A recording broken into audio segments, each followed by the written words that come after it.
Alright, so hey, what's up to all my Scorpios out there? So please make sure to get this book at Amazon.com. The link will be in the description box below as usual. Comment, like, subscribe. So the first couple of cards that I got are the Five of Wands, Five of Cups, King of Swords, King of Cups. So what goes on here is that so for you Scorpios, right, this part of the month, this is basically a representation of how you Scorpios have to learn that not everybody is necessarily your friend.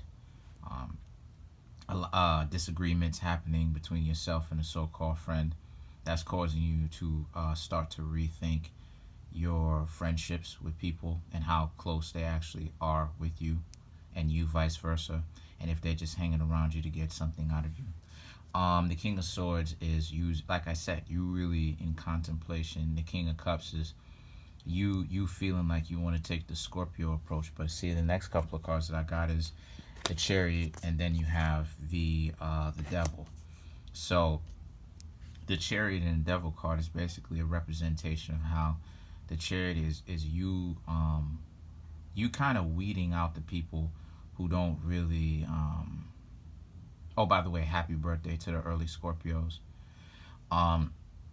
But yeah, so you kind of weeding out what's going on with, as far as weeding out the so-called friends, or you know, really looking to see who's not really a friend. But you have to understand that it has to be a harmonious approach, because don't look for something where it's not necessarily there. You end up really going ahead and burning a bridge with a real friend. Then you have the Devil. Now the Devil is a representation of how, you know, sometimes you know, I ain't gonna even say that. I'll say you feel like you feel like, or you have an emotional response where it's like you may never get rid of these people out of your life. You know what I mean? And the thing is that the next two cards that I come up with is the Four of Pentacles, and then you have the Seven of Cups. So the Seven of Cups, the Seven of Cups is a representation of how you got to also understand too that that what goes on is right, the Seven of Cups is that what goes on here is a situation where you know, sorry but you being stubborn in this mentality where people are either with you or they need to leave your life. And like I said before, do your best not to necessarily look for a problem with people so much to the point where you end up burning bridges, okay? And the Seven of Cups is a culmination of that. You know what I mean? It's the height of that, because you have all of these choices of what it is that you want to do, and you really want to go ahead and be wise about your decision making as to who's hanging around you, because you may end up drowning some bridges, so to speak, because you are a water sign. And you got the King of Cups, which is a representation, of the Suicide King, which is the King of Cups.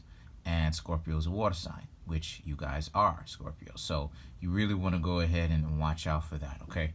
And you know, the thing is that the last two cards that I come up with is the Eight of Wands and the Tower, which is you actually showing, you communicating to the people who you're hanging around what you have in mind as to, you know, kind of you communicating to them your inner thoughts, because Tower is a Scorpio card, and the Chariot is Cancer card, right? But Scorpio is the higher octave of Cancer, and the Devil is the sign of sadomasochism, and Scorpio and Pisces and Virgo are signs of sadomasochism. So you really got to understand that, you know, you don't want to create a self-fulfilling prophecy. So just try to watch out for, you know, shooting at everybody when it's not necessary. All right, peace.